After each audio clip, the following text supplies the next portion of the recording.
Kumusta mga ka-DC? Hindi po ako magsasawang magpasalamat sa inyo. Maraming salamat po sa suporta sa akin at sa channel natin.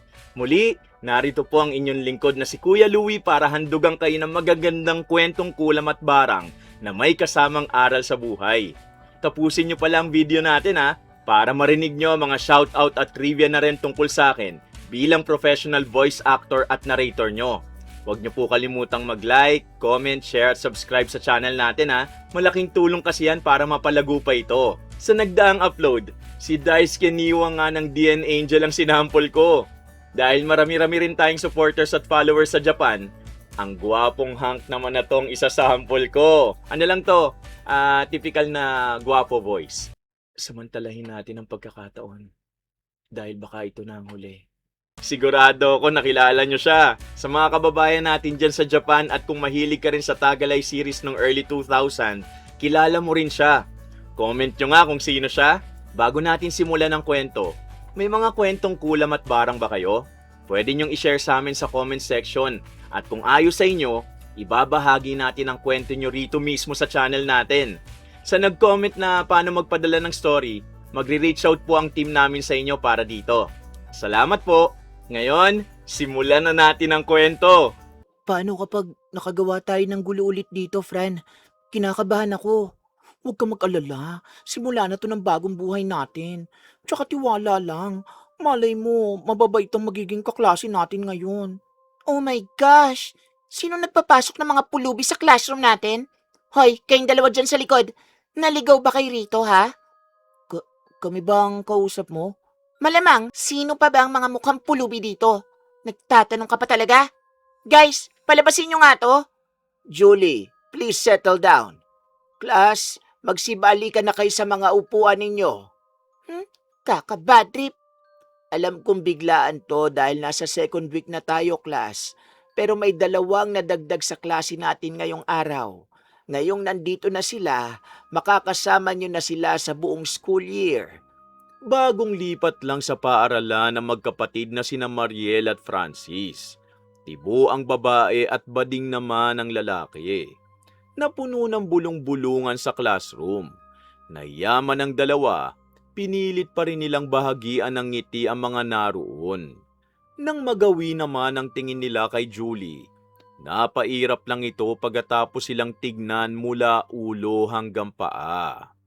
Nanggaling pa sila sa malayong lugar, kaya bilang parte ng pagpapakita ng mabuting imahe ng school natin, i-welcome natin sila, okay? Mariel at Francis, magpakilala kayo sa bago niyong classmates. Hi. Ako nga pala si Francis. Ito naman ang kambal kong si Mariel. Nanggaling kami sa... Ano ba yan, ma'am? Nauubusan na ba ng estudyante tong school at tumanggap kayo ng ganyan? Kita nyo naman, oh. Mukhang mga basahan. Huwag natin silang husgahan agad, Julie. Gaya ng sabi ko, kailangan nating ipakita ang magandang imahe ng school. Tuloy na sa pagpapakilala, dear. Ako naman po si Mariel. Oh, uutal-utal pa. Kala mo naman sa malaking stage nagpapakilala. Ay, ayoko ng ganyan. Walang modong pinutol ni Julie ang sanay pagpapakilala ng mga bagong estudyante sa harap ng klase. Nagpatuloy ito sa pangungutya sa kambal at natawa naman ang iba niyang katabi. Napayuko na lang si Mariel sa iya. Nang hindi na muli pang nagsalita si Francis, napabuntong hininga na lang ang guro at pinabalik ang dalawa sa upuan. Nagawa mang sawayin ni Ma'am Torres si Julie sa unang pagkakataon. Hindi niya naman ito mapagalitan ng gusto dahil malakas ang kapit ng pamilya nito sa eskwelahan. Sanay na sila sa ganong ugali ni Julie. At ni minsan, wala pang sumubok na pumutol ng sungay nito. Nang sumunod na araw, dahil silang magkapatid lang ang naiibang suot sa klase, sinubukan nilang ilapit sa guro ang problema. Ma'am, pwede po bang magpaturo kung saan kami pwedeng bumili ng uniform? Wala po kasi kaming kilalang pwedeng patahian dito sa syudad. Kaya pala hanggang ngayon hindi kayo naka-uniform. Nakalimutan bang sabihan ng parents nyo, dear? Kasabay yon sa pag-aayos ng records nyo. Parte rin ang package na binayaran nila sa tuition. Para pagtakpan ang katotohanang nagkusa lang silang magkapatid sa pagpasok sa school, naghanap si Mariel ng palusot na ibibigay sa guro. Wala na po kaming magulang, ma'am. Bali yung tiyahin po namin ang nagpa-enroll sa amin dito tapos pinadala lang yung papeles namin mula sa probinsya. Hindi niya naman po kami nasabihan. Hindi ba kayo nasukatan man lang? Hindi po eh. Kaluluwas lang namin dito nung 1 linggo, ma'am. Ganun ba?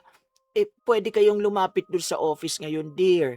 I-check nyo kung nabayaran na bang uniforms nyo. Kung bayad na, pwede na kayo magpasukat. Baka abutin nga lang ng ilang linggo ang pagpapagawa dahil nahuli na kayo. Pinapasadya kasi yon at sa school lang dapat bilhin. Sige po, ma'am. Salamat po. Nang puntahan ang kambalang tinutukoy na opisina ni Ma'am Torres, doon nila napag-alamang hindi pa pala bayad ang mga uniforme. Isa yun sa naging problema nila dahil akala nila kasama na yun sa binayaran nila. Kaya habang iniipon nila ang perang pantahi, nanatili silang suot ang mga damit na dala pa nila mula sa probinsya. Hindi naman nakaligtas yun sa paningin ni Julie. Nang mamataan niyang mag-isang nakaupo si Mariel isang araw, agad niya itong mapang-uyam na hinarap kasama ang nobyo niyang si Cesar. Ilang beses na kita nakikitang suot yan ah. Ano yan? Wala ka bang ibang damit? Paulit-ulit? Ha? Baka hindi rin yan naliligo, babe. Yak! Pumapasok kayo sa school nang hindi naliligo? Hoy, nasa private school ka na ah. Kung anong nakasanayan nyo sa bundok, huwag mong dalin dito. Hindi. Araw-araw akong naliligo. Tsaka malinis naman tong suot ko ah. Hinihintay lang naming matahi ang uniform kaya ganito muna. Sus, nagpapalusot ka pa talaga? Sa amin nga ilang araw lang tapos na agad. Ikaw mag-iilang linggo na, ganyan ka pa rin? Buti sana kung maayos naman ang damit mo. Pero hindi eh. Daig mo pang karpintero sa suot mo. Laging long sleeves tsaka maluwag na pantalon pa ang suot lagi niya eh. Tignan mo babe oh, mukhang panlalaki pa to. Oo nga no. Ay, wag mo sabihin choice mo talaga magsuot ng ganyan. Hindi naman kasama yata sa uso yan. Tibo ka ba? Ew. Naku, lumayo-layo ka sa ganyan, babe. Kaya pala grabe siya makatingin kanina sa'yo eh. Baka iba na ibig sabihin. Kinikilabutan ako. Nandidiring umalis sa harap ni Mariel ang magnobyo pagkatapos nun. Ikinalungkot niyang hindi pagdepensa sa kanyang sarili. Sa sumunod na araw, mas lalo siyang nanlumo nang ipagkalat ni Julie ang nangyari. Hindi naman siya lumaban dahil tama naman ito sa ibang sinabi tungkol sa kanya. Ayaw niya lang sa paraan ng pagpapakalat nito na para bang kasalanan ng pananamit niya at kung anumang kasarian niya. Galit naman ang naging reaksyon ni Francis nang marinig ang usap-usapan tungkol sa kapatid. Bakit hindi mo sinabi sa akin agad to? Dapat pala hindi na lang kita iniwan ng araw na yon. Sasabunutan ko talaga ang babaeng yun eh. Makikita niyang kinakalaban niya. Huwag mo nang patulan, Fran. Tama naman siya eh. Kahit na, kung makapagsalita kasi siya para kang may ginawa masama, wala naman tayong kasalanan sa kanya para pagtripan kanya ng ganyan. Ayos lang ako. Lilipas din to. Magsasawa din yon. Hayaan na lang natin. Nakakainis kasi. Nananahimik naman tayo eh. Kahit saan na lang talaga tayo mapadpad. May mga taong gusto tayong pagdiskitahan. Kaya nga wag mo nalang pansinin. Sawa na rin ako sa palipat-lipat eh. Kaya habaan na lang natin ang pasensya natin dito, okay? Taliwas sa akala ni Mariel, mas lalo lang umugong ang chismis tungkol sa kanya. Panay tuloy ang iwas sa kanya ng mga kaklase nilang gusto niya sanang kaibiganin. Bumalik siya sa pagiging walang imik at ang naging tanging kasangga niya lang, si Francis. Isang tanghali, habang nasa gitna ng pagtuturo si Ma'am Torres, bigla namang may malakas na bumukas ng pinto ng kanilang classroom. Napatigil ang lahat at taas noo namang pumasok si Julie na para bang hindi ito nakaabala. Julie, 1 oras ka nang late. Anong nangyari? Sorry ma'am, natagalan kasi ako sa pagpili ng kulay. Kulay ng alin? Ay, maupo ka na nga lang Julie. Proceed na tayo, class. Saglit lang, ma'am. May sorpresa kasi ako sa'yo kaya ako na-late. Boys, kunin niyo sa baba ang regalo ko kay ma'am. Nagkukumahog naman ang mga ito pababa dahil sa utos ni Julie. Nang makaakyat pabalik ang iba, may kanya-kanya na silang buhat. Ang pinakahuling dala nila ay may kalakihang kahon na pinagtulungan pa ng iilang estudyante.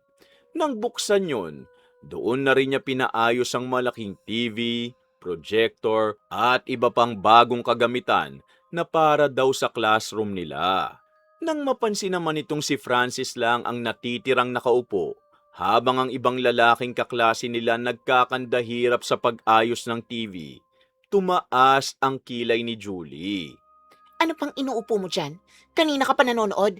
Hindi mo man lang ba naisipang tumulong? Patapos naman na sila Julie. May bali ang likod ni Francis kaya hindi siya pwedeng magbuhat ng mabibigat. Ikaw ba ang kausap ko ha? Manahimik ka nga dyan. Pabida ka masyado. Ano bang problema mo? Dami mong alagad dyan, ba't kami lagi ang nakikita mo rito? Ay, ang taray mo pala sumagot. Ano ka mo?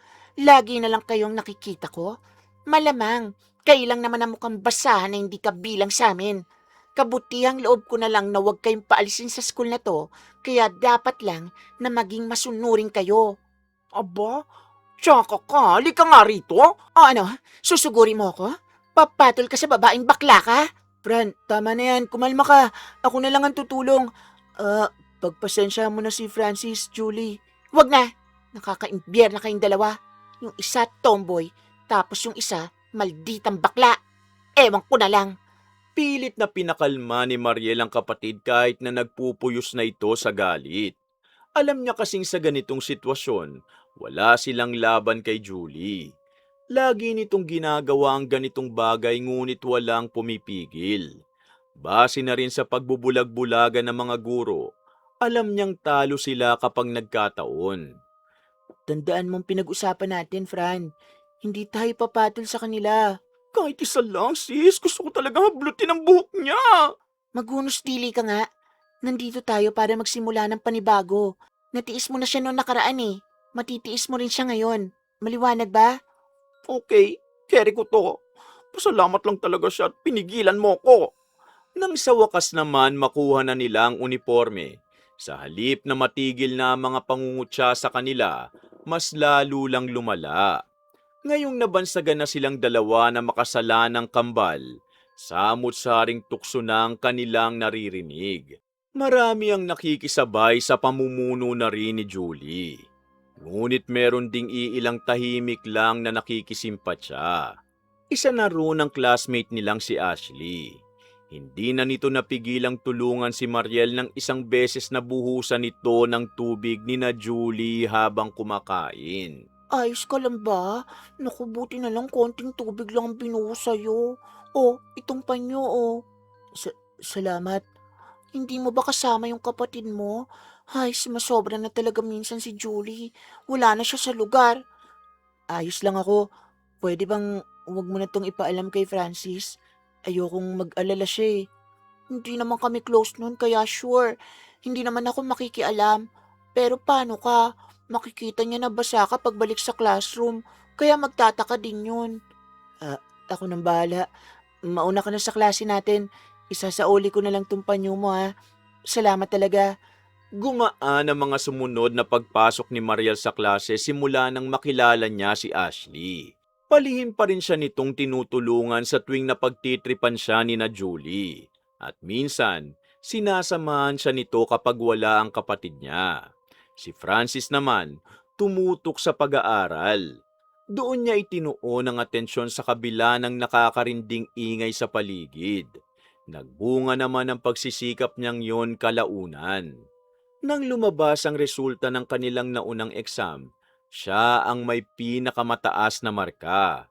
Labis yung ikinainggit ni Julie. Sa halip nga lang na mas magpursige para makabawi, nag-isip ito ng paraan para pahirapan ng taong nakalamang sa kanya. Hoy ikaw, lumapit ka nga dito. Aba, bingi-bingihan ah. Hoy bading! Huwag mo akong hawakan na, ano ba? Ano na naman trip nyo at nagabang kayo rito ha? Sensitive mo naman. Mas madumi ka pa sa akin, taga-bukid ka. Kapag tinatawag ka kasi ng girlfriend ko, sumagot ka agad. Upakan kita dyan eh. May sariling pangalan kasi ako kaya hindi ako sumasagot sa klase ng pagtawag mo. Pero ano bang aasahan ko? Mukhang mababa ang pangunawa mo. Yumayabang ka na talaga porkit ikaw ang nauna sa ranking, no? Pero sige lang, mapapakinabangan naman kita. O ito, total matalino ka. Gawin mo lahat ng yan. Pati na rin yan. Ayusin mo kung ayaw mong malintikan sa akin ha. At sino kayo para mag-utos na gawin ko mga assignment nyo? Wala ba kayong sariling utak, ha? Ako lang naman ang taong kayang gawing impyerno ang buhay mo. Isang salita ko lang, kaya kong ipadampot ang kapatid mo at pahirapan siya ng hindi nalalaman ng iba. Gusto mo yon? Bakit mo ba ginagawa to? Kasi kaya ko. Sumunod ka na lang hanggat maayos pa ako nag-uutos. Bading, kapag ginalit mo pa ako ulit, baka huling araw mo nang makakasamang pinakamamahal mong kakambal. Nang nilinisan ni na Francis ang dating nakagisnan, ang nais lang niya ay payapang buhay para sa kanila ni Mariel. Yun ang munting hiling niya nang mapadpad sila sa lugar na to. Ngunit may pagsubok talagang binibigay ang mundo na hindi inaasahan. Sa mga sumunod na araw, naging sunod-sunuran siya sa bawat pinapagawa ni Julie. Labag man sa loob niya yon, subalit iniisip niya ang kapakanan ng kapatid. Kung tutuusin, kaya niyang patahimikin ang taong nananakot sa kanya. Dahil nga lang sa pangako niya kay Mariel, pinili niya na lang na magtiis. Sa kabilang banda, dahil abala si Julie sa pagpapahirap kay Francis, nagkaroon ng oras si Mariel para mas lalong mapalapit kay Ashley. Akala niya, magiging masaya na mga susunod na araw niya. Lingid nga lang sa kaalaman niya na may plano palang nakahanda si Julie para sa kanya na hindi niya magugustuhan. Okay, class, patapos na tayo sa election. Muse na lang ang natitirang pwesto, kaya mag-nominate na kayo. Yes, Julie? Bilang bagong president ng klase na to, I nominate Mariel po as Muse. Ha? Iba na lang po. Ayoko pong sumali, ma'am. Walang nakakatawa, class. Behave. Dear, participate lang muna, okay? May iba pa ba kayong ino-nominate? Ma'am, I nominate Ashley po. Okay, may iba pa ba kayong napupusuan na maging muse? Magtaas lang ng kamay. Close na. Kailangan muna ng motion and second, Julie. I second the motion, ma'am. Napailing na lang si Ma'am Torres sa kaguluhan ng klase nila. Napahinga naman ng maluwag si Mariel ng kasunod na inomina ni Cesar si Ashley. Mas maganda ito at kita namang mas karapat dapat bilang muse. Kampante siyang ito ang iboboto ng klase at hindi papansinin ng halata namang pagtitrip lang sa kanyang nominasyon. Subalit nang magtagpo ang tingin nilang dalawa ni Julie at binigyan siya nito ng malokong ngiti, agad siyang kinabahan. Hindi maganda ang kutob niya sa balak nitong gawin. Dahil tapos na ang nominasyon, itaas nyo na lang ang kamay kapag binanggit ko ang pangalan ng gusto nyong iboto bilang muse. Una kay Mariel. Guys, iboto natin siya. Chance niya to para mag-glow up. Itataas niyo ang kamay niyo habang ako kayo sa labas. Yan, maganda yan. Sumunod kayo. Hoy, ikaw bakla. Bakit sarili mong kapatid ayaw mo iboto? Halata naman kasing nantitrip lang kayo. Wala na talaga kayong ginawang maganda, no? Inggit ka lang siguro kasi hindi ikaw ang ginawang muse. Sorry ka na lang dahil hindi pwedeng bading sa ganon. Nagtawa na ng karamihan sa klase. Habang nanlulumo naman si Mariel dahil halos lahat, nagtaas ng kamay para iboto siya. Nanginig ang kalamnan niya dahil hindi niya inaasahan ang resulta. Nang tignan niya si Ashley, tahimik lang itong nagpahatid ng simpatsya gamit ang mga mata. Wala itong reaksyon ng halos mabilang lang sa isang kamay ang bumoto ng pangalan niya na ang nabanggit. Ang ganoong tagpo sa pagitan ng dalawa, hindi nakalagpas sa tingin ni Julie. Kaya agad niyang kinuha ang pansin ni Cesar. Nakita mo ba yon, babe? Yung tingin na nila masagwa? Oo, babe. Amoy na amoy ko. Kaya nga binoto ko si Ashley kanina eh. Galing ko, di ba? Nako, magagamit natin to sa susunod. Lagot sa akin ang tibong yon. Mukhang malaki ang lamang ng nauna. Itali muna natin lahat ng boto. Si Mariel na yan. Base sa majority ng mga boto, ang bagong muse ng klase natin ay si Mariel. Ayun, congrats Mariel. Ready ka na ba magsuot ng heels at damit pang babae? Huwag ka mag-alala. Ako mag-i-sponsor ng pagpapaganda sa'yo. Sa lahat ng napiling officers, tumayo kayo sa harap para sa picture taking. Pagkatapos nito, pwede na kayong umuwi. Habang pumupwesto naman ang iba sa harap, tahimik na lumapit si Mariel sa guro.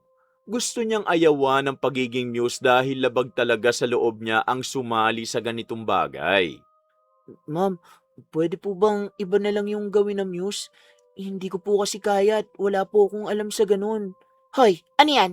Napagbutohan na, tapos ngayon mo pa gustong ibahin? Napaka-arte mo naman. Ulitin na lang natin, ma'am. Halata namang pinagtripan lang tong kapatid ko. Mas matatagalan pa tayo rito kapag inulit natin. Gusto na naming umuwi, oh. Di ba, guys? Nang sumang-ayon ng iba at unti-unti nang nag-aayos ng gamit nila, doon na napanghinaan ng loob si Mariel. Ayaw niya talaga yun dahil hindi niya makita ang sariling irepresenta ang klase nila sa kahit anong patimpalak. Pasensya na, dear. Tapos na kasi ang eleksyon at lahat talaga sa kanila, ikaw ang binoto. Kung kinakabahan ka naman sa gagampanan mo, huwag kang mag-alala. Bihira lang namang kailanganin ng news. Isang beses lang yata nagpapakontes ang school sa buong school year. Hindi po talaga ako komportable sa ganun, ma'am. Hay, kung ganon, dear. Gagawa na lang natin ng paraan kapag mismong contest na, okay? Sige po, ma'am. Salamat po. See? Pati si ma'am problemado dahil sa'yo. Huwag ka na kasi mag-inarte. Oo nga, makapag-ayaw ka naman dyan. Pa-special ka masyado. Hindi man nagtagumpay sa pag-atras si Mariel, nagbunyi naman si Julie dahil nasunod ang gusto niya. Unti-unting nagsiuwian ng iba nilang mga kaklase pagkatapos. Aayain na rin na sana ni Francis pauwi ang kapatid nang bigla itong pinatawag ni Ma'am Torres. Ayaw man niyang iwan ang kapatid sa takot na baka muling pagtripan ito ni Julie. Napilitan siyang sumunod sa guro.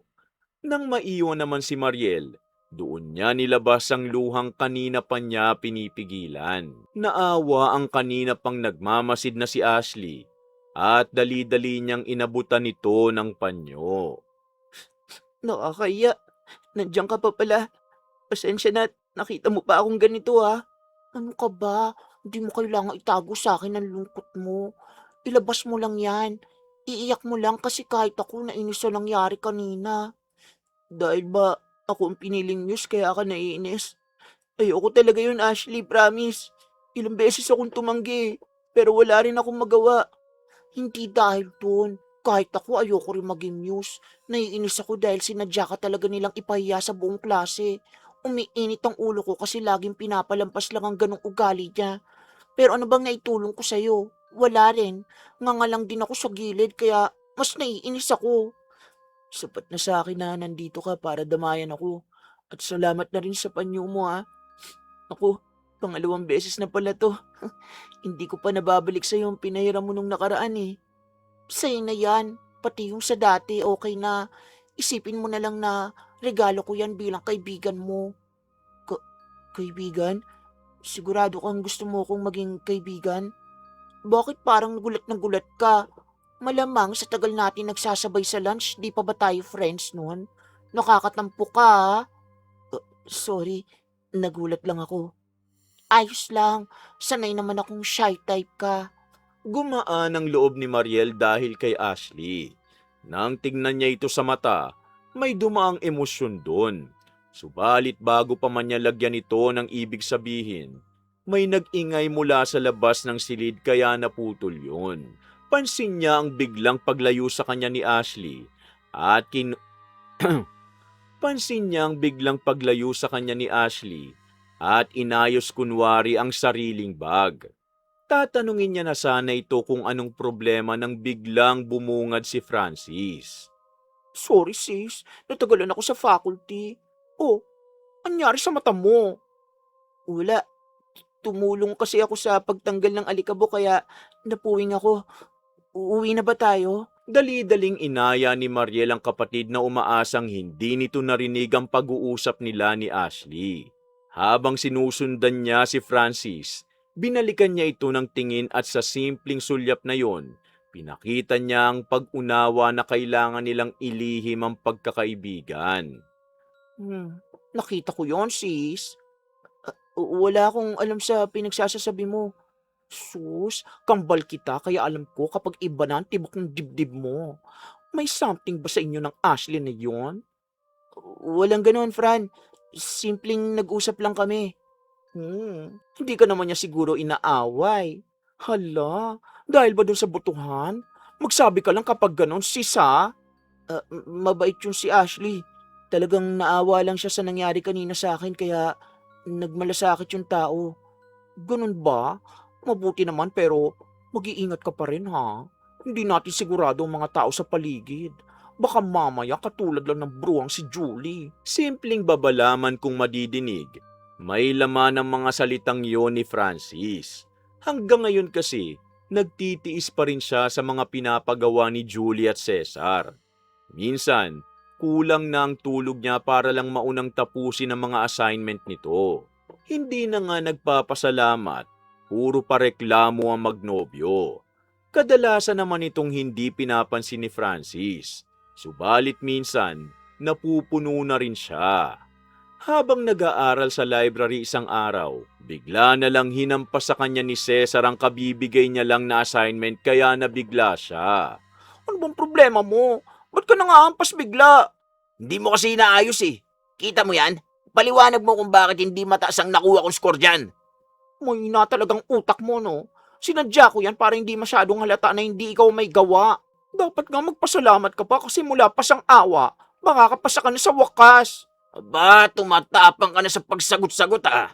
Halika nga rito. Nanlaki ang mata ni Francis nang biglang hablutin ni Cesar ang kanyang kwelyo. Akmang itataas na nito ang kamao nang sumulpot naman ng oras na yun si Julie. Teka babe, wag mong gulpin yan dito. Baka mapasama tayo kapag may nakakita. Kakairita eh. Pagsabihan mo yan babe ah, baka hindi lang gulpi ang abutin niyan sa akin. Alis na ako. At ikaw ah, magdahan-dahan ka sa kinikilos mo. Pasalamat ka at napigilan ako. Oh, bakit balisa ka? Kalma lang. Kung makasagot ka kanina, para ka namang lalaban. Nasaan ang angas mo ngayon? Sample pa lang yan, bading. Sa susunod na hindi maayusin ang pinapagawa namin sa'yo, masasaktan ka talaga, pati ng kapatid mo. Ikinuyom ni Francis ang kanyang kamao sa pagpipigil ng galit. Kung hindi lang siya naaawa sa kapatid niyang ilang beses nang lumipat ng eskwela, hindi siya mag-aatubaling umalis na lang dito ulit. Alam niya na ang motibo ni Julie sa likod ng pagpapagawa ng assignment sa kanya parati para mawalan siya ng oras sa pag-aaral. Kaya sa halip na magpadala sa pagmamanipula ni Julie, kalmado niyang pinulot ang pinaghirapang papel na tinapon ni Cesar kanina. Tinalikuran niya ito at buo na ang balak niyang ito'y ungusan. Nagbunga naman ang plano niyang yon at nang sumunod nilang exam, muli niyang nasapawan si Julie na labis nitong ikinagalit. Ikaw ulit ang may pinakamataas na score sa exam, Francis. Nakaka-impress ang bilis mong maka-keep up. Class, palakpakan nyo ang kaklase nyo. Wow, congrats, Fran. Proud ako sa'yo. Salamat po, ma'am. Thank you din, sis. Sus, nakachamba lang yan. Kulang lang ako sa tulog pero kung hindi baka ma-perfect ko yan eh. Oo nga, kaya sa mismong exam mo kinumpleto ang tulog mo. Halos kalahati lang ang nasagutan mo sa papers mo, iho. Bawi tayo, ha? Tahimik na natawa ang klase na agad namang pinanlakihan ng mata ni Cesar kaya tumigil din. Bad trip pa ito sa mababang marka at nadagdagan pa ng puro papuri kay Francis ang naririnig niya. Nagalingan talaga ako sa mga sagot mo rito, dear. May potensyal ka. Gusto mo bang ipasok kita sa essay contest sa susunod na buwan? Hindi po ako sigurado, ma'am. Malaki ang merit nun sa records mo, dear. May cash prize din sa mananalo. Oh, talaga po? Hala, di ba laging si Julie ang kinukuha niyong pambato doon, ma'am? Di naman yata tamang bigla kayong mag-iiba ng isip. O ikaw, kung atat ka sa pera, bibigyan na lang kita. Barya lang yung cash prize sa akin. Huwag ka magsalita ng ganyan sa kaklase mo, Cesar. Saka option lang naman to para may mapagpilian tayo. Mabuti na ring makapagpahinga si Julie sa pagre-representa ng klase natin. Di ba, dear? Ayos lang sa akin. Dapat ting bigyan ng chance minsan ng mga dukha para makaranas naman ng spotlight. Baka kailangan niya ng perang yon. Kayo na nga lang ang bahala, ma'am, kapag napahiya ang section natin dahil sa kanya. Idinaan man sa pangiinsulto ni Julie ang ini sa pagpili ng guro kay Francis, nagbabaga naman ang emosyon niya sa loob. Sa halip na mawala ito sa focus nung nakaraan, parang mas naganahan pa ito. Nang sumunod na buwan nga, talagang tinutuon nila na gawing pambato si Francis. Hindi niya maatim na hayaan itong makuha ang atensyon na para dapat sa kanya.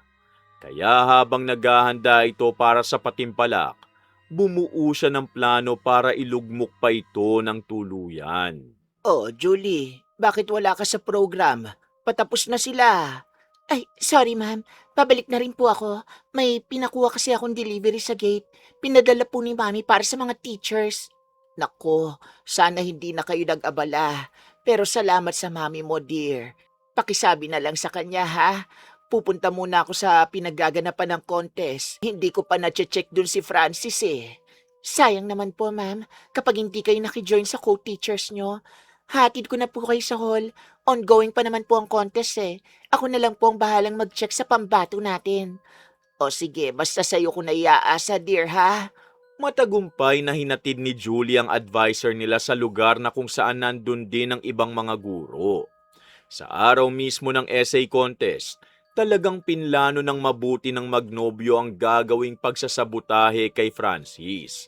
Kasunod nun, hinintay nilang matapos ang mga kalahok sa isang silid at binantayan kung saan dadalhin ng taga-kolekta ang mga entry.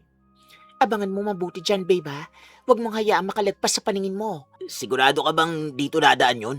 Kanina pa tayo dito ah. Oo naman. Wala ka bang tiwala sa akin? Oh, ayun na siya. Dali, tingnan mo kung saan niya dadalhin. Hindi ba pwedeng takutin na lang natin yung tagahawak, babe? Mas madali yun. Anong mas madali? Mapapahamak pa tayo niyan kapag nagkataon. Sumunod ka na lang sa sasabihin ko, okay? Nang makita nilang pumasok ang taga-kolekta sa faculty, hinintay muna nila itong makalabas. Sinalubong ito ni Julie at sinabihang sumunod na rin sa hall kung nasaan ang iba. Pagkatapos matiyak na wala talagang makakakita, agad hinanap ni Cesar sa mga papel na nakalapag ang gawa ni Francis. Todo man naman si Julie sa pinto at nang makita nga sa wakas ng nobyo ang hinahanap, doon niya na inabot ang hinandang papel na ipapalit niya. Pinasadya niya pa yon at hinintay ng ilang araw para maisakatuparan ang plano nila. Ngayong nagawa na niya ang unang hakbang, hindi niya maiwasang magsaya. Grabe, gayang-gayang sulat kamay niyo. Magkano binayad mo para maging plakado to, babe? Hindi na mahalaga ang kinastos para dyan. Ang importante ngayon, mabura kong yabang sa mukha ng bading na yon. Tingnan lang natin kung makaasta pa siyang matalino pagkatapos nito. Naku, pagsisisihan talaga nilang hindi ikaw ang naging pambato nila, babe. Ano palang gagawin ko dito sa pinasa niya? Sirain mo at itapon mo na yun mamaya. Siguraduhin mong walang ebidensya, okay? Tara na, bumalik na tayo ron bago pa tayo mahalata. Sa sumunod na linggo, hinihintay na lang ng lahat ang anunsyo ng mga nanalo sa patimpalak. Malakas ang tiwala ni Ma'am Torres na masasama sa magwawagi ang pambato nila. Kaya lang, sa halip na pagkapanalo, iba ang naging resulta. Nadismaya siya sa natanggap na balita. Nang patapos na ang klase nila, pinaiwan niya si Francis. Seryoso ang mukha ng guro kaya hindi nito sigurado ang aasahan. Napansin naman yun ni Mariel. Oh, anong problema? Bakit todo kunot naman ang noo mo? Hindi ako sigurado, sis. Wala pa namang announcement pero kinakabahan na ako.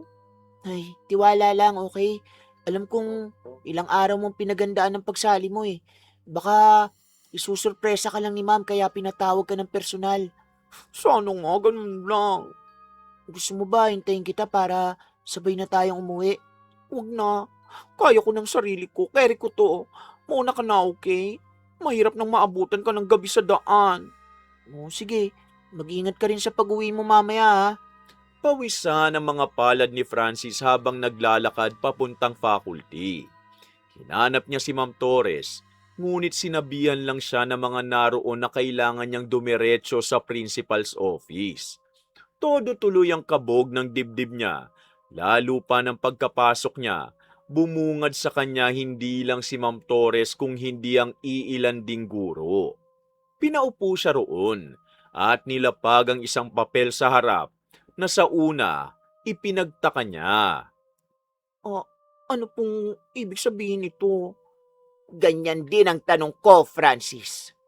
Akala ko kanina kaya ako pinatawag dahil nakakabilib ang pinasa mo. Pero pati ako, na-disappoint sa kung anumang sinulat mo, iho. Hindi ko po maintindihan, ma'am. May mali po ba sa ginawa ko? Ang simple lang ng tema na binigay sa inyong mga kalahok. Hindi naman komplikado kaya ikaw na lang mismo magpaliwanag sa mga sinulat mo dyan. Basahin mong mabuti. Sa nanginginig na kamay, inangat ni Francis ang papel para basahin ang nakasulat. Noong una, wala siyang makitang masama ngunit sa katagalang pagbabasa, doon niya napansin ang mga salitang wala sa konteksto. May pagmumurang nakasaad doon at ang dating ng buong sanaysay, pag-atake sa eskwelahan nila. Nanlaki ang mata niya nang matapos siya sa buong laman nun. Todo iling si Francis dahil maging siya na iskandalo sa mga salitang nakapaloob. Hindi po akin to, ma'am.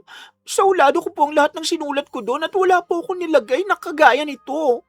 Kahit tignan niyo pa po ang mga notes ko. Gusto kitang paniwalaan, iho. Pero matibay ang ebidensyang sa'yo nga to. Naiipit din ako dahil ako ang nagrekomenda sa'yo. Hindi naman yata ito patas, ma'am. Hahatulan niyo na lang ba ako ng basta-basta? Inimbestigahan na nila nangyari. Kung ikukumpara ang sulat kamay sa papel na yan, gayang-gaya ng sa'yo. Kung may iba mang gumawa nito, malabo namang magaya nila sa ganong kaikling panahon. Hindi ko po alam kung paano ko patutunayan to, ma'am. Pero kahit itaya ko ang buhay ko, hindi ko magagawa ang ganitong bagay. Hintayin na lang natin ang desisyon nila, okay? Sa ngayon, automatic na disqualified ka dahil sa nangyari. Titingnan pa kung anong parusa ang tingin nilang nararapat sa ginawa mo. Tatanggalin ba nila ako sa school? Iyon ang ikinakatakot ko. Pero ipanalangin na lang nating hindi umabot sa ganon, iho. Wala nang namutawing salita pa mula kay Francis pagkatapos ng sinabing yon ni Ma'am Torres. Gaya ng payo nito, naghintay siya sa desisyon ng nakatataas. Sunod siyang pinagalitan ng ibang guro maging ng prinsipal. Tinakot din siyang ipapa-expel, ngunit sa kalagitnaan ng deliberasyon, may pumasok na tao. Nagsitahimik ang mga nandoon at kumunot naman ang noo ni Francis nang makita niya si Julie. Pasensya na po sa istorbo mga mama at sir. Narinig ko po kasing pinatawag ang kaibigan ko rito. Kaya bilang nagmamalasakit, sumugod po ako. Anong ginagawa mo rito? Anong ibig sabihin nito, Julie? Narinig ko pong pinaparatangan siya na nagsulat ng hindi kaaya-aya patungkol sa school. Alam ko pong hindi magagawa ni Francis yun. Kaya nandito po ako para maging witness. Nandun ka ba sa pinangyarihan ng event, Julie? May matibay ka bang pruweba para malinis ang pangalan niya? Wala po. Pero tiwala po ako sa kanya. Napabuntong hininga na lang si Ma'am Torres sa inasta ni Julie. Natinag naman ang kaninang galit na prinsipal sa paglitaw ng anak ng pinakamalaki nilang sponsor. Sa isiping kaibigan nito ang inaakusahan nila, bumigay siya at nagdesisyon na huwag ituloy ang pagpapatalsik kay Francis. Sa halip, binigyan siya nito ng ibang kaparusahan. Binigyan nito ng 3 linggo para maglinis sa pinakamaruming bahagi ng school at inatasang magbantay sa library tuwing hapon. At bago siya umuwi ng araw na yon, pinasulat siya ng mga guro ng liham ng paghingi ng tawad sa 10 papel. Nang makauwi naman si Francis, napahagulgol na lang siya nang salubungin siya ng kanyang kapatid. Ano nangyari sa'yo? Wala. Masaya lang ako kasi napili nilang entry ko, sis. Wow, sabi ko na eh. Congrats, Fran. Pinalik ba sa'yo yung gawa mo? Paggagawa natin ng frame? Hindi. Itatago raw nila bilang remembrance. Proud na proud talaga ako sa'yo, Fran. Kahit ganitong sitwasyon natin, nagawa mo pa rin makakuha ng mga ganitong achievement. Hayaan mo, magsisikap din ako para sabay tayong aakyat sa stage. Kapag may narinig kang chismis, huwag mo nalang intindihan, sis, ha? Ginawa naman kasi ako ng kwento ni Julie. Nainggit na naman yon. Sige, hindi ko na yun papansinin simula ngayon. Nga pala, baka simula bukas hindi na kita masasabayan sa pag-uwi, sis. Dahil nga tungkol sa advocacy ng school yung essay na sinulat ko, nag-request mismo ang principal na ako raw ang hahawak sa restoration. Bali tutulong ako sa paglilinis. Ayos lang ba? Bang, taray, pati pala principal, bilib sa'yo. Walang problema, Fran. Kaya ko namang umuwi mag-isa, no? O tara, kumain ka na muna. At bibili ako ng soft drink sa labas para i-celebrate ang panalo mo. Itinago ni Francis mula sa kapatid ang totoong nangyari. Sa sumunod na araw naman, tinutukan niya ang mga inatas na gawain sa kanya. Mula sa paglilinis ng palikuran hanggang sa pagbabantay ng library, walang mintis niyang ginampanan yon. Dahil nga lang sa mga tungkuling ito, may mga pagkakataon na napapaliban sa klase si Francis. Kaya nang ilabas ang balitang may gaganapin na pageant sa school nila, mag-isang hinarap yun ni Mariel. Ho? Isang linggo lang ang palugit bago ang pageant? Bakit bigla naman po yata, ma'am? Wala tayong magagawa dahil yun ang desisyon ng board, dear. Ihanda mo na lang ang sarili mo, okay? Teka po, ma'am. Di ba sabi niyo last time, kapag mismong pageant na, pwede na kayong pumili ng ibang pambato? Yun nga ang plano. Pero ikaw talaga ang napili ng sponsor natin, iha. Kung aayaw ka pa, edi wala tayong budget sa pageant. Unless, meron kang naitatago dyan. Wala po kasi akong karanasan sa ganito, ma'am. Natatakot lang din ako mapahiya ang section natin. May pupunta naman ditong instructor para turuan ka. At ang mga kakailanganin mo, sagot na ng sponsor. Wala ka ng ibang poproblemahin. Ayaw mo pa ba nun? Wala na po bang ibang paraan para maka-atras ako, ma'am? Makikooperate ka na lang, dear, okay? Sapat na ang stress na binigay ng kapatid mo sa akin. Kaya wag mo nang dagdagan.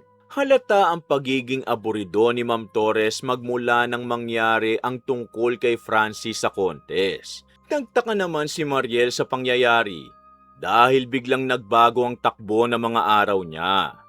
Lalo na nang kumalat ang bali-balita na nandaya pa raw ito sa Patimpalak. Hindi naman niya pinansin yon gaya ng utos ng kambal niya. Ganun pa man, hindi niya tuluyang mawaglit ang kutob na may nangyayari sa kanyang likod na hindi niya alam. Hindi pa nakatulong ang pagpaparinig ni Julie palagi. Ay, malapit na ang pageant, OMG.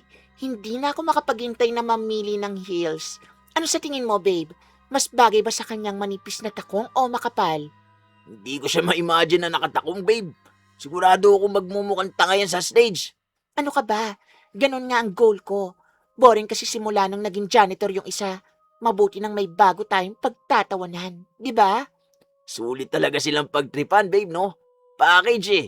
Kung sawa ka na sa isa, pwedeng sa kabila naman. Parang mga ipis na kahit anong tapak mo nabubuhay para paglaruan ulit eh. Ako ba ang pinaparinggan nyo, Julie? May naririnig ka ba, babe? Parang may nagsasalitang ipis. Napaka-immature mo talaga. Sana harap-harapan mo na lang ako ininsulto kaysa magparinig ka pa. Halata namang tungkol sa akin eh. Anong sabi mo? Hoy, pag-uusapan ka namin hanggat kailan namin gusto. Kala mo kung sino kang palaban? Hindi. Kala mo naman kung sino kang palaban? Kung hindi dahil sa akin, baka pareho na kayo napatalsik na magkapatid. Anong ibig mong sabihin? Tanong mo na lang kay Bading. Pagka-uwi, agad na hinanap ni Mariel ang kakambal ngunit wala pa ito sa bahay. Nang maalala niyang mauhuli pala ito ng uwi, matyaga siyang naghintay. Gusto niya kasing kumpirmahin mula rito ang pinagsasabi ni Julie kanina. Nang makauwi naman si Francis ay pagod pa mula sa maghapong paroon at parito gawa ng utos ng mga guro. Kaya nang madatnan niya ang kapatid, hindi niya ito pinansin at dumiretso sa sariling kwarto. May kailangan tayong pag-usapan, Fran. Mamaya na pwede. Hayaan mo muna ako magpahinga kahit saglit. Hindi ko na alam ang nangyayari sa'yo nitong nakaraan. Talaga bang dahil sa nanalo ka, kaya ka laging abala? O may ibang dahilan pa? Kailan mo pa nagawang magsinungaling sa akin na kapatid mo? Bahala ka na sa gusto mong paniwalaan. Pagod na ako sa inyong lahat. Hindi lang sa iyo umiikot ang mundo ko, Mariel. Kaya pwede ba? Tantanan mo muna ako. Napatigil si Mariel dahil yun lang ang unang beses na galit siyang sinigawan ng kapatid. Tila may tumarak sa dibdib niya nang pagtaasan siya nito ng boses. Sa nagbabadya niyang luha, tinalikuran niya si Francis bago pa man ito makabawi sa biglaan nitong inakto. Kaya kinabukasan, ramdam ang mabigat na espasyong pumapagitna sa kambal. Gustuhin mang magpaliwanag ni Francis, mas pinili niya na lang na manahimik. Ayaw niyang palalain pa ang sitwasyon. Hanggat hindi niya naayos ang tungkol sa problema, ayaw niyang bigyan din ito ng iintindihin. Si Mariel naman, tinago mula sa kapatid ang tungkol sa pageant bilang pagganti sa paglilihim din ito sa kanya. Ang ganda mo pala kapag inayusan, Mariel. Mukha kang artista kahit konting makeup lang. Naku, nasasabi mo lang yan kasi hindi mo pa nakukumpara ang ganda mo sa mukha kong to. Walang-wala naman akong panama sa pagiging diyosa mo, no? Ano? Ready ka na ba para sa pageant? Sa totoo lang, hindi. Pero ano pa bang magagawa ko? Kung pwede nga lang, ipapasa ko na lang to sa iba eh. Gagawin ko agad. Dapat nga sa'yo to eh. Ay, cheer up, okay? Mabilis lang naman yun. Konting rampa lang at pa-cute. Hindi mo mamamalayan tapos na. At sayang naman ang pinractice natin. Oo nga eh. Yun lang din ang pinangihinayangan ko. Salamat nga pala sa tulong mo, Asha. Walang anuman. Sino pa bang magtutulungan kung hindi tayo magkakaibig? Walang anuman. Sino pa bang magtutulungan kung hindi tayo magkaibigan? Mapait nang umiti lang si Mariel. Sa halos isang linggong nagdaan, wala talaga silang imikang magkapatid. Mabuti na lang at inatasan ni Ma'am Torres na tumulong sa kanya si Ashley. Kung hindi, baka nangangapa siyang mag-isa sa buong paghahanda niya para sa pageant. Hindi kasi katulad ng ibang kalahok, hindi siya nananabik sa pagsalang sa patimpalak na ito. Sa bawat pagpipilit niyang umaktong banayad, para siyang sinisilaban. Ang tanging mabuting bagay lang sa ngayon, hindi na siya gaanong ginagambala pa ni Julie. Habang nangyayari ang lahat ng to, kasalukuyang abala si Francis sa pagkuskos ng nililinisang banyo. Doon naman pumasok si Julie na malokong pinanood ito. Bagay na bagay pala sa iyan, bading. Dapat talaga matuto kang pumirmi sa sarili mong lugar. Sana nung una pa lang siniraan na kita, no? Hay, sayang. Nakuha mo na nga ang gusto mo, Julie. Ano pa bang kailangan mo para tumigil ka na? Sa'yo? Wala na. Pero sa kapatid mo, may paparating pa. Ano? Ginawa ko ng lahat ng pinagagawa mo tapos hindi pa pala sapat. Wala ka talagang isang salita. Chill ka lang. Gaya ng pangako ko, hindi ko naman siya sasaktan. Pero hindi naman kasama rin ng ibang bagay, di ba? Napakasaol mo talaga! Teka, bakit ba galit na galit ka? Narinig ko na hindi naman kayo nagpapansinan. Wala lang kwenta ang pagprotekta mo sa kapatid mong yon kung hindi niya naman alam ang isinasakripisyo mo. Hulaan ko, hindi mo rin alam na pinatos niya yung pageant, ano? Binibilog mo na naman ang ulo ko. Paano mangyayari yun? Si Ma'am Torres na mismo nagsabi na hindi naman si Mariel ang isasalang sa mga contest. Iyon ang akala mo. Nako, mukhang sira na nga kayo magkapatid. Kahit si Ma'am Torres, inis na inis sa'yo. Hay, meron pa bang mas ilalala ang sitwasyon mo, bading? Nang makaalis sa harapan niya si Julie, pupuntahan na niya sana ang kapatid nang biglang sumulpot doon ang taong tagabantay sa ginagawa niya. Hula niya, sinumbong na naman siya ni Julie, kaya wala siyang magawa kung hindi ang abangan nito sa bahay nila. Pagka-uwi naman ni Mariel, nanibago siya pagkakita niya kay Francis. Kadalasan, siya ang nauunang umuwi kaya nakakapagtaka na ito ngayon ang unang naghihintay sa pinto. Tama ba'y narinig kong sumali ka sa pageant? Akala ko ba ayaw mo sa ganun? Hoy, kinakausap kita, Mariel! Bakit? Ano naman paki mo kung sumali nga ako? Di ba sinabi mong tantanan kita? Ayan, bahala ka na. Di naman kita kailangan. Sino nagkumbinsi sa'yo? Si Julie ba? Tinakot ka ba niya? Sabihin mo sa akin para masumbong natin ang babaeng yon. Di niya ako tinakot. Ano bang pinagsasasabi mo? Paano naman napasok sa usapan si Julie? Buti naman pala. Magagawan pa natin ang paraan yan. Bukas na bukas din sasamahan kita kay Ma'am Torres para maka-atras ka sa pageant. Maliligtas pa kita. Bakit ba pinagpipilitan mong paatrasin ako? Ako ang may gusto nito. Kung wala kang tiwala sa kakayahan ko, problema mo na yon. Hindi sa ganon. Nag-aalala lang ako na may mangyaring masama sa'yo kapag sumali ka. Makinig ka naman sa akin, sis. Hindi laging gusto mo masusunod, Fran. Paano ako makikinig sa'yo kung hindi mo naman pinapaliwanag ang mga bagay-bagay? Hanggat may tinatago ka sa akin bilang kapatid mo, wala kang karapatan na utusan ako. Sa halip na magkaayos, mas lalo pang lumala ang samaan ng loob sa pagitan ng dalawa. Ganun pa man, todo bantay pa rin si Francis sa kapatid hanggang sa mismong pageant. Nanaig sa isipan niyang makahulugang sinabi ni Julie nung nakaraan. Sa takot na mapahamak ito, dumalo pa rin siya kahit halata namang ayaw ni Mariel.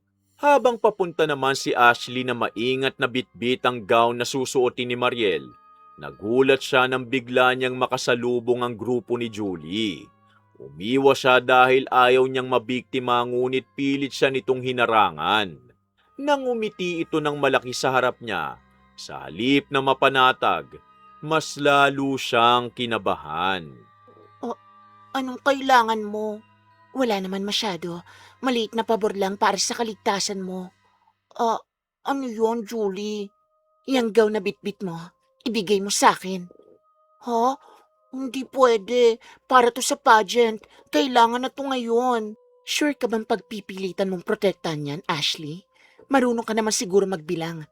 Nakikita mo naman kung gaano karami ang kasama ko. Bakit ba gusto mong kunin to? Wala ka nang pakialam. Tsaka may ipapalit naman ako dyan. OA mo talaga. O ito, yan ang ipasuot mo kay Tibo. Siguraduhin mong sa paglabas niya, yan mismo ang susuotin niya. Kapag hindi mo ako nasunod, magpaalam ka na sa school na to ngayon pa lang. Alis na! Sa backstage naman, habang naghahanda na ang mga kandidata, si Mariel lang ang halatang walang kasama. Wala pa kasi si Ashley. Nang matapos siyang ayusan ng pumuntang makeup artist, basta na lang siya nitong iniwan. Sakto naman ang papaiyak na siya sa pagkataranta, pumasok ang inihintay niyang tao kanina pa. Pawisan si Ashley na bumungad sa kanya. May bitbit itong gown na susuotin niya ngayong gabi. Nagtaka nga lang siya nang ayaw siya nitong tignan sa mata at dumiretso lang ito sa mga gamit niya. Sorry na late ako. Nagka-problema kasi sa daan. Ayos ka lang ba? Namumutla ka. Maupo ka muna. Ayos lang ako. Kailangan mo nang isuot to para handa ka na sa pagrampa mamaya. Dali na, magbihis ka na. Okay, pero teka, bakit iba yata to sa sinukat natin nung nakaraan? Doon mas lalong umiwas ng tingin si Ashley. Nagpanggap siyang kalmado para hindi ipahalatang kabado talaga siya. Ano kasi, Mariel? Sorry, kaya ako na-late kasi nawala ko ang gown mo. Naganap lang ako ng last minute na ipapalit. Patawarin mo ko, please. Uy, huwag ka na umiyak, Ash. Gown lang yun. Hindi naman ako magagalit eh. Okay naman tong dala mo. Ito na lang ang susuotin ko, okay? Tumahan ka na. Sigurado kang hindi ka galit? Oo naman, ano ka ba? Dali na, tulungan mo na akong suotin yan. Kinabahan si Ashley na baka habang sinusuot nito ang gown, agad itong masira. Ngunit wala namang nangyari kaya napahinga siya ng maluwag. Ngayon, ang ikinakabahala niya na lang kung anong binabalak ni Julie. Sa unang tingin kasi, magandang suot ni Mariel. Hanggang magsimula na ang pagrampa ng mga kalahok, walang nangyari. Akala niya pinagtripan lang siya nito at pinakabalang. Subalit naputol ang pag-aakalang yun nang bigla na lang nilang marinig ang tunog ng napunit na tela. Napatid kasi si Mariel sa entablado kaya naapakan niya ang tela ng gown.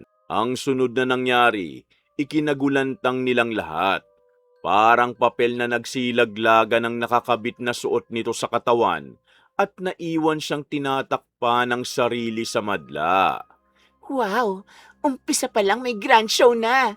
Grabe ka na talaga, Mariel! Naks naman! Kalahin mo yon, may daring palang tinatago tong si Tom Beats. Pre, picturean nyo dali. Remembrance lang. Students, stop recording. Guards, patigilin na mga yan. Mga hayop kayo! Natutuwa ba kayo sa mga nakikita nyo? Umalis kayo dyan, tabi! Oo, galit na si Bading. Yang kasi, nakikisiksi kayo dito. Ganyan tuloy ang napapala nyo. Walang pagdadalawang isip na inakyat ni Francis ang entablado. Nakatunga nga lang ang ibang kalahok doon at hindi man lang tinabunan si Mariel na kanyang kinainis. Nanatili lang ang kambal niyang nakayuko at pinipilit na ipunin ng telang nagsisihulugan. Rinig din ang hikbi nito nang makalapit siya at naging hagulgulyo nang makita siya nito. Agad naman itong tinakpan ni Francis gamit ang suot niyang jacket. Pinanlisikan niya ng mata mga naroon habang inaakay ang kapatid papunta sa likod ng stage. Mabilis niyang hinanap ang mga damit nito at ipinasuot agad sa kapatid. Hinarangan niya kung saan ito nagbibihis at rinig pa rin ang pag-iyak nito. Doon niya naman napansin si Ashley. Lumapit ito kay Mariel na sana aawatin na niya nang pigilan siya nito. Sorry, Mariel. Sorry. Tinakot lang ako. Hindi ko akalain na gano'n ang mangyayari. Sorry. May kinalaman ka sa nangyari, Ashley?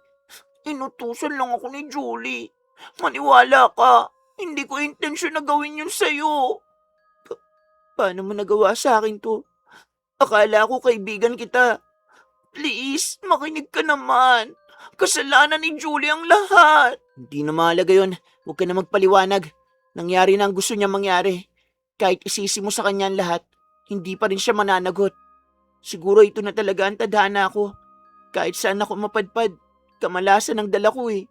Todo pakiusap pa rin si Ashley ngunit pinili na lang ni Mariel na hindi magbigay ng tugon. Hanggang sa makauwi na lang sila sa bahay, parang kaluluwa lang na nakatulala ito sa kawalan. Sa sumunod na araw, wala na itong ganang kumain at kumilos, kaya hindi na rin ito pumapasok kahit anong kumbinsi niya. Pagbalik naman ni Francis sa klase, pilit niyang tinitiis ang bulungan ng mga kaklase niya. Panay rin ang pasaring ni Julie sa kanya. Tibay na mukha natin ah. Kung kapatid ko nagpa-show ng ganon, baka lumipat na ako ng lugar. Pero ikaw going strong. Ang taray. Kung lilipat man yan, babe, afford niya ba? Baka nilulubos niya lang ang tuition niya dito eh. Oo nga no, rinig ko rin na walang aircon dun sa bundok. Hindi tulad sa atin na kahit saang parte, meron. Hay, mamimiss kita kapag umalis ka na, Bading. Regards na lang sa kapatid mo, ha?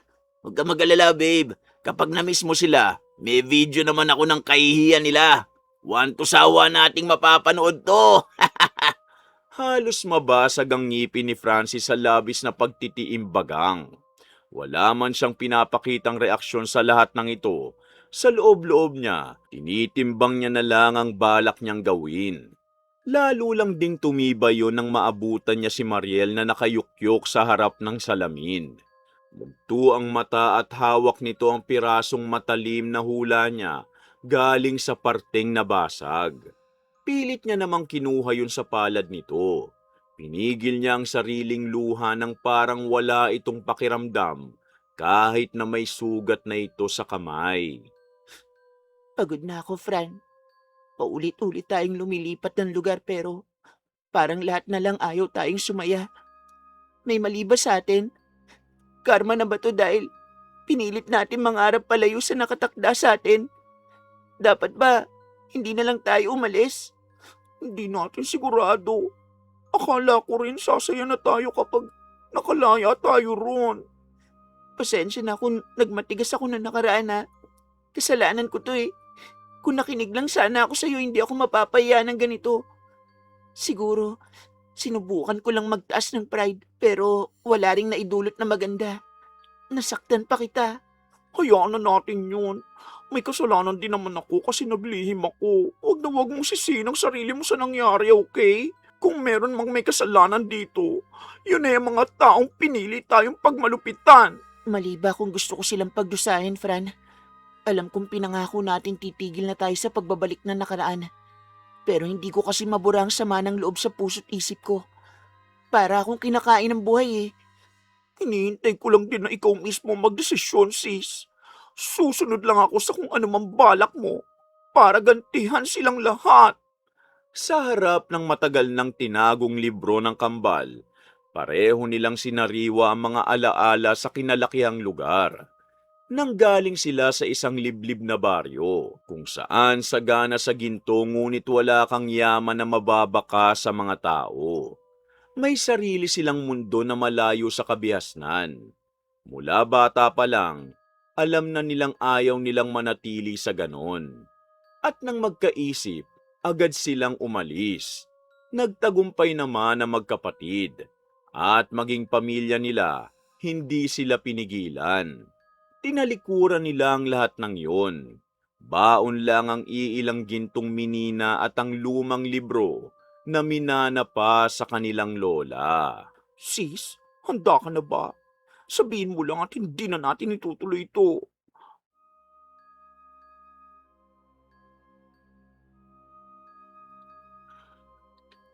Sis, handa ka ba? Sabihin mo lang at hindi na natin itutuloy ito. Alam kong masyadong mapait ang nakaraan kaya ako nag-aatubili ka. Maiintindihan ko. Nakahanda ako. Ilang beses na tayo nagtiis. Kaya tayo naman na magpaparamdam ng sakit sa kanila.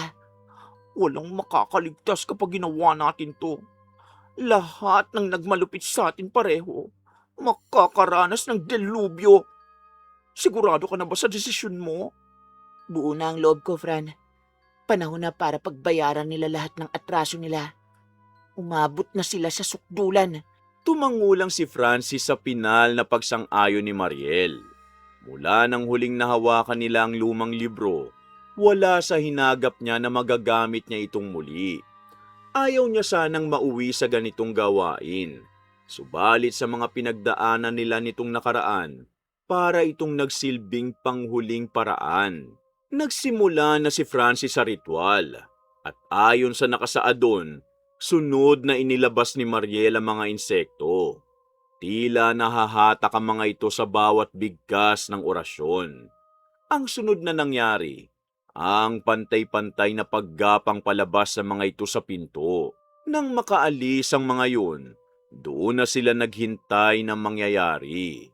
Sa kasunod na araw naman sa paaralan, Pangalawang araw na ba tong absent si Bading?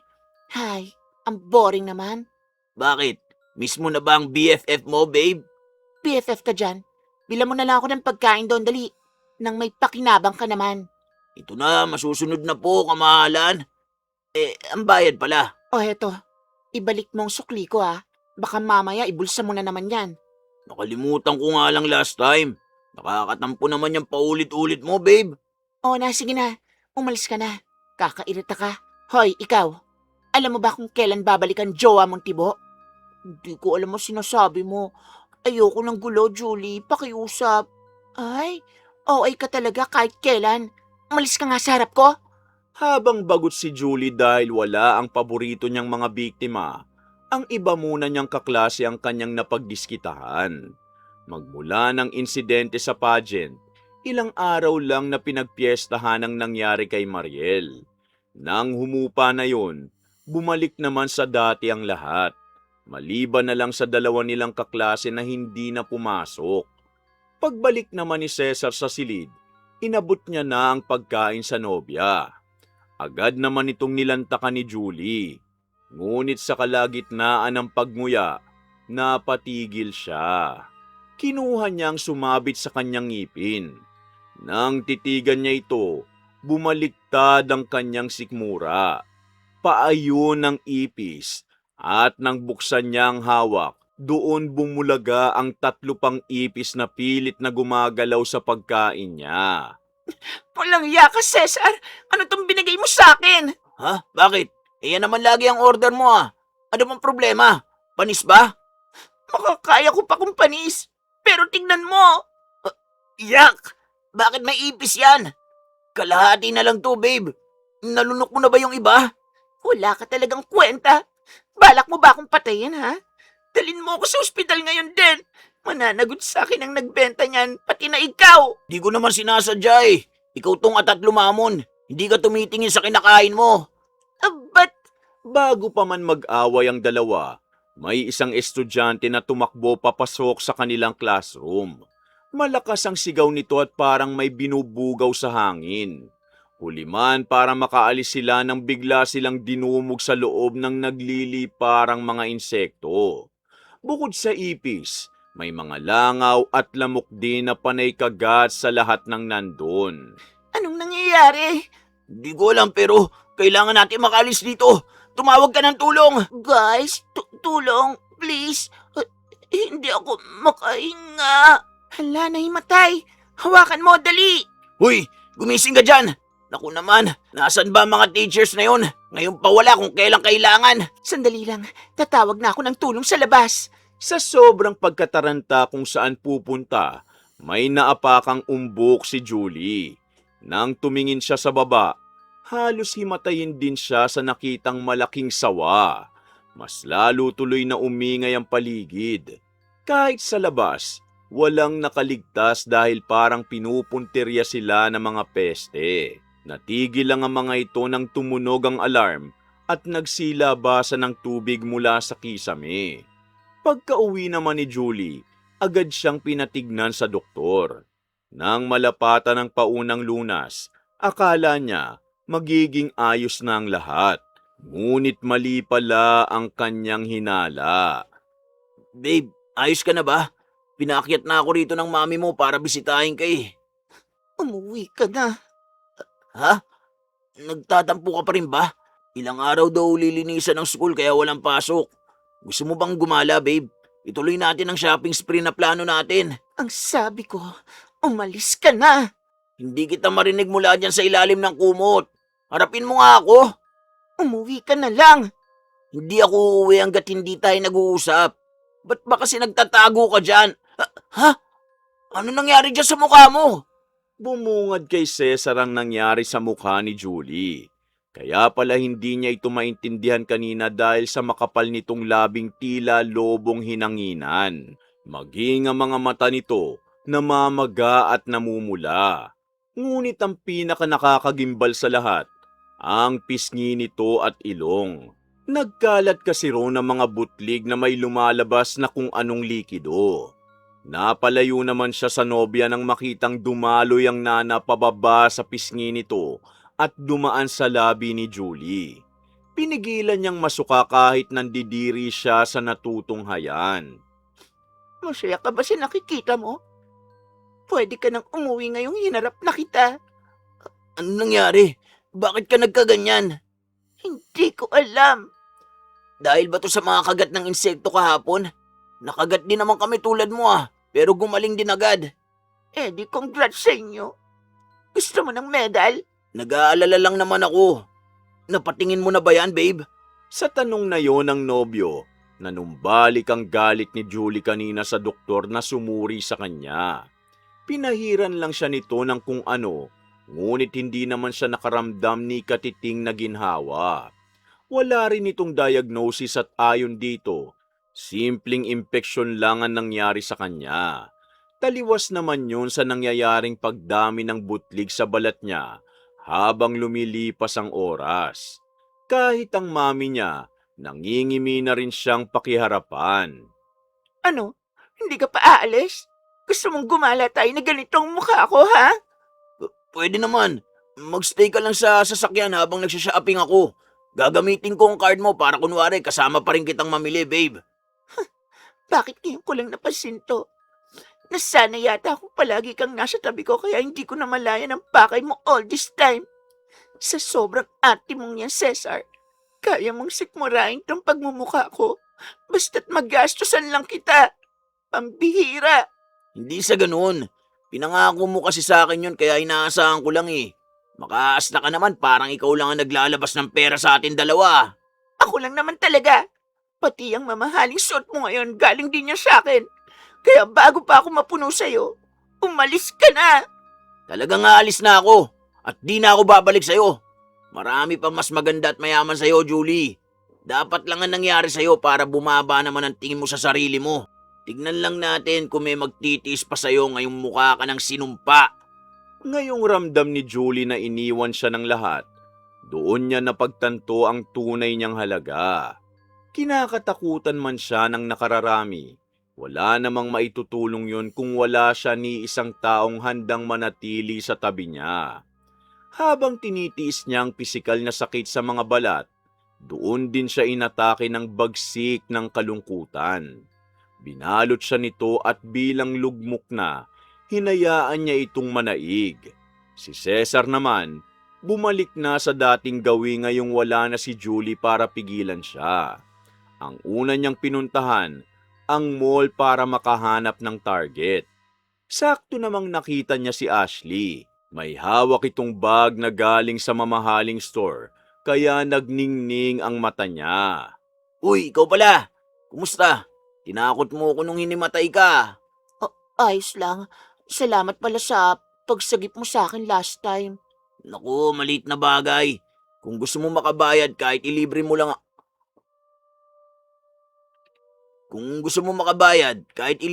ako ng lunch, okay na.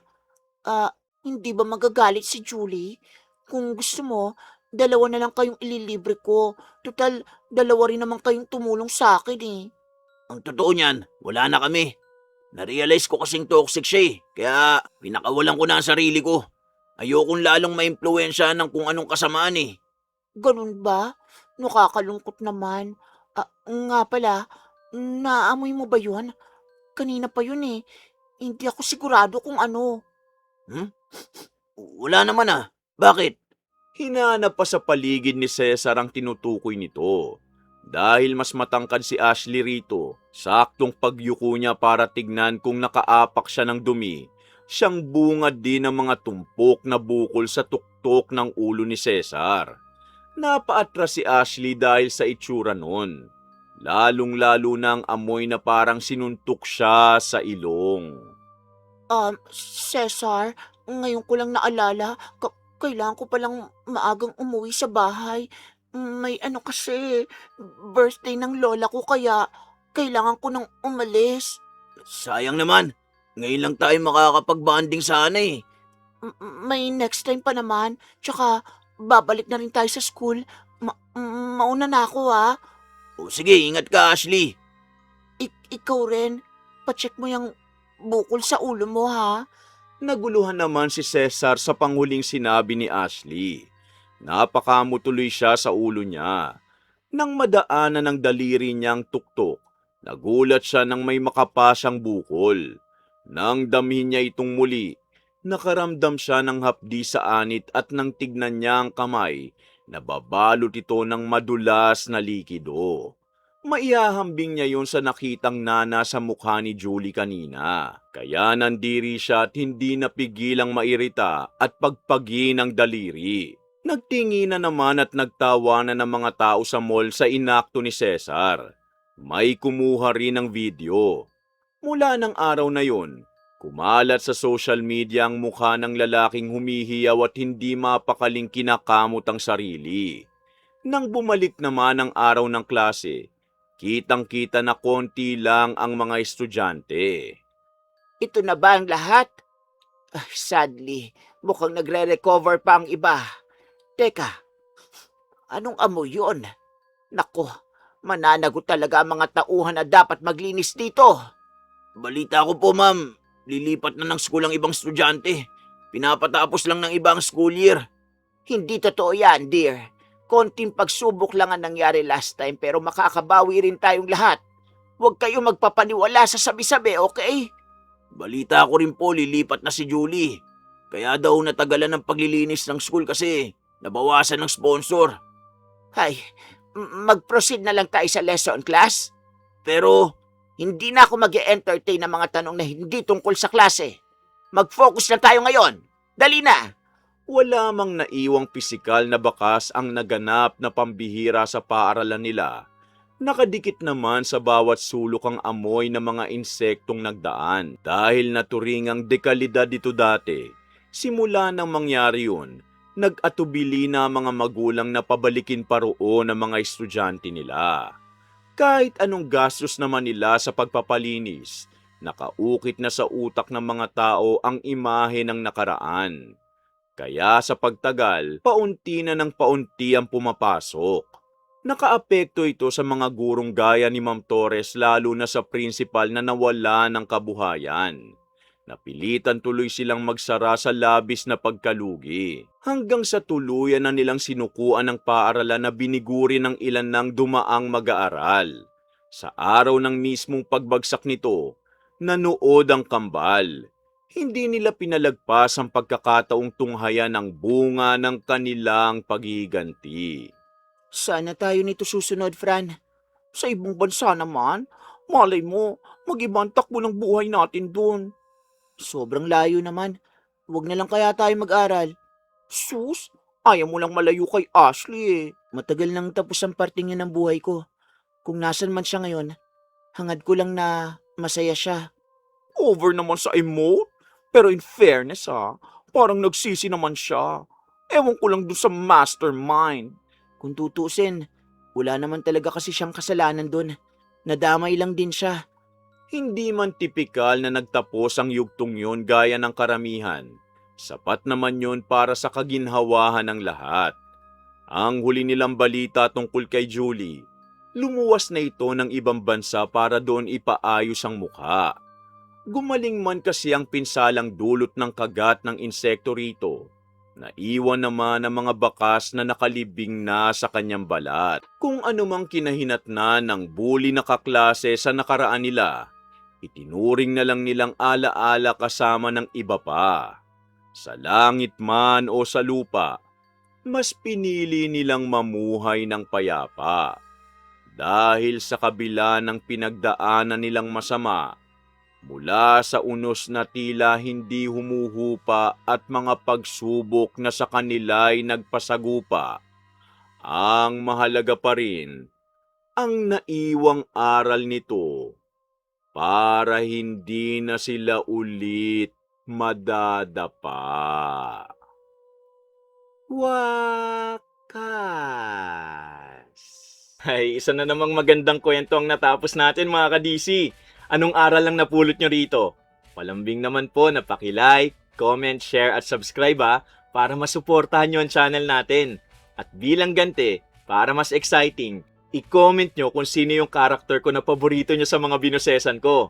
Eto sila sa mga anime. Sa mga K-drama at Tagalized films naman, i-search nyo na lang po ang pangalan ko para makapili kayo sa kanila.